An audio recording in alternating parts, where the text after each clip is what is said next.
Kirsty. Ganda. Ang ganda. Tingnan mo, Kirsty.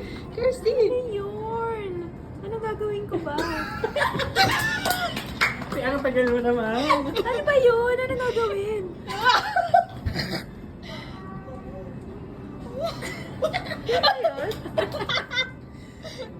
Tagal nyo, hindi na kami makapagpigil. Kaya nga.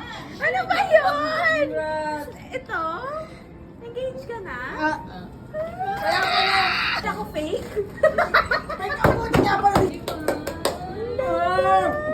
Anong brand? Hindi ko alam eh. Nagulat din kami kung ano-ano pang pinag-uula namin. Ano na ako? Kung inaya ka namin uminom ni Hazel yun, hindi mangyayari yan. Inaya ka namin